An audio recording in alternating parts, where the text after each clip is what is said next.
Tingnan po natin kung meron kayo nitong 5 signs para malaman kung hindi healthy.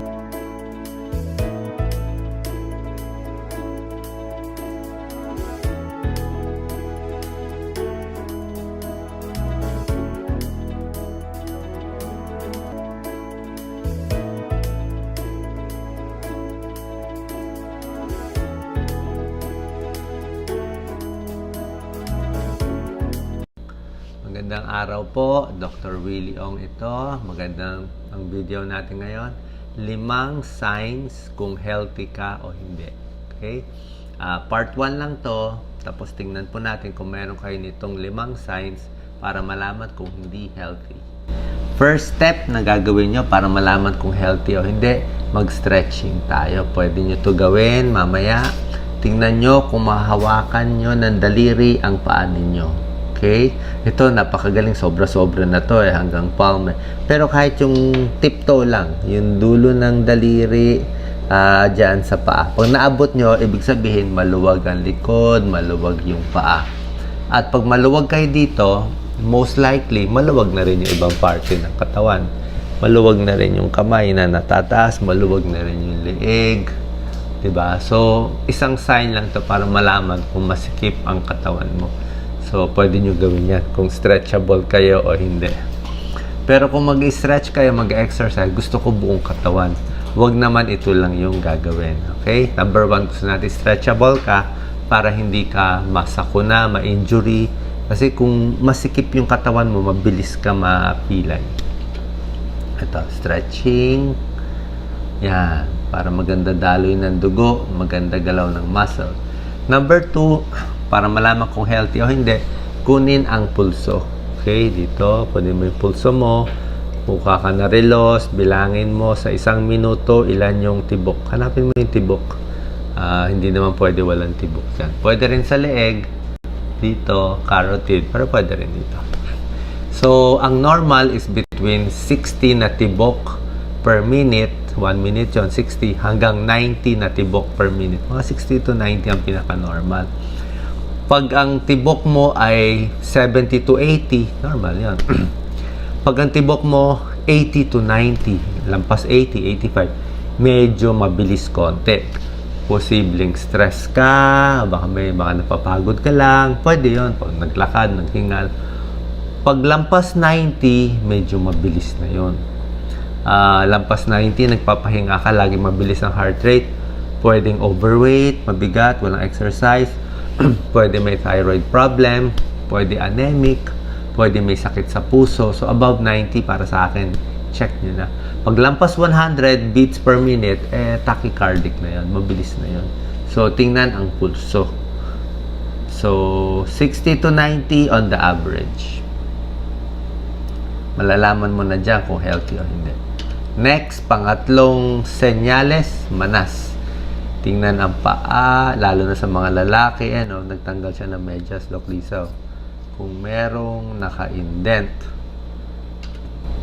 tingnan nyo ito maigi. Normal na paa, manas na paa. Kadalasan dalawang manas Ngayon, para malaman kung may manas, pipindutin mo. Focus mo, Loklisaw. Pag pinindot mo, may lumundo. Bumaon, di na makyat. Pitting edema, manas yan. Pwede rin dito. Pag dito, nagdikit, nagpiting edema, hindi umakyat, mas marami pang tubig sa katawan. Dito medyo marami, parang ilang litro na to Tapos to, ilang litro pang tubig yan, nasosobrahan. Okay?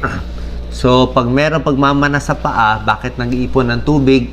Maraming dahilan. Pangkaraniwang dahilan, dun muna tayo sa hindi delikado. Okay? Ang karaniwang dahilan, yung konting manas lang, huwag naman ganito ka manas. Ito, sobra manas to, laki. Sobra yan manas. Pero yung konting manas, pwede yan sa mga babae, sa hapon, lagi nakatayo, nag-iipon ng konting manas. Possible yon, baka normal lang yon. Kasi nag-iipon yung tubig sa paa. Mga buntis, pwede rin may manas, konti lang, konting manas lang. Yung mga umiinom na mga gamot sa high blood, minsan may manas din, possible din yon. Pero ang ayaw natin yung medyo maraming manas. Yung medyo, pag pinindot mo, nakalubog parang ganito. Kung medyo marami na yung manas, hindi na yan normal na tinatawag na dependent edema, yung manas lang na dahil lagi ka nakatayo. Possible na yan, yung manas na yan, mas delikado. Sakit sa puso, heart failure, nagmamanas, nagkakatubig sa baga, yan, dahil sa heart failure, manas din yan. Sakit sa kidney disease, hindi makalabas yung ihi, manas din. Liver disease, sakit sa atay, nagkukulang ng protina sa katawan. Liver gumagawa ng protina, nagkukulang, kaya nagmamanas. So, yan ang common. Liver, kidney, puso. Pero yung sinasabi ko, pwede rin naman pag konti-konti lang. Pwedeng normal lang, tataas mo lang yung paa mo. Kung may sakit sa puso, kidney, liver, papacheck tayo sa doktor. Kasi medyo maselan ang gamutan. Hindi pwede sa video, medyo complicated. Okay, manas. Third sign, kung meron kayo nito. Fourth, nababantayan. Tignan kung nanginginig ang kamay. Kumuha kayo ng papel, parang ganito. Ito pinapagawa ko sa mga may goiter. Try natin, diretsong kamay. Yan, tingnan mo kung nanginginig yung papel.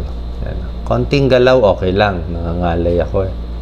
Yan, normal yan. Ang hindi normal yung ganito. Kung nakita mo gumaganyan na yung gumaganyan na yung papel. Nginig na yan, tremors na yon. Bakit nanginginig yung kamay? Mas kita mo kung may papel, ba't nanginginig? Nanginginig kasi may thyroid problem. Minsan hyperthyroid siya. Hindi lang pasmado yun. Hyperthyroid, sabihin may goiter. Tapos sobra sa thyroid. So kailangan magpapacheck sa doktor.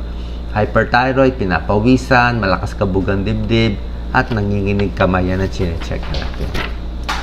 Number 5, last sign na hindi healthy ang pasyente o hindi totally fit o totally healthy, tingnan ang mata. Napakahalaga ng mata. Madilaw, yellow, jaundice siya. Ayan, dilaw ng mata. Hindi lang yan madumi, madilaw, yellow-green. Yellow-green yung mata. Ayan, very madilaw. So, pag madilaw ang mata, ibig sabihin, jaundice yan, malamang may sakit sa atay, pwedeng may hepatitis, pwedeng nagbabara sa gallbladder, may barado sa atay, sa gallbladder, may bato, may bukol, hindi natin masabi. So, oras na nanilaw yan, mata, sabay din, naninilaw din yung ihi, kailangan papacheck tayo sa doktor, may liver problem. Okay? So, sana wala kayo nitong 5 signs.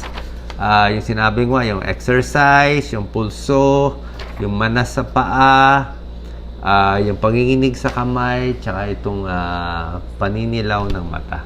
So, sana po nakatulong tong video. Sa ibang araw, gagawa pa tayo ng part 2. Meron pa rin mga ibang signs na magagawa nyo sa bahay para malaman nyo kung at least itong mga organs, itong mga condition ay wala kayo.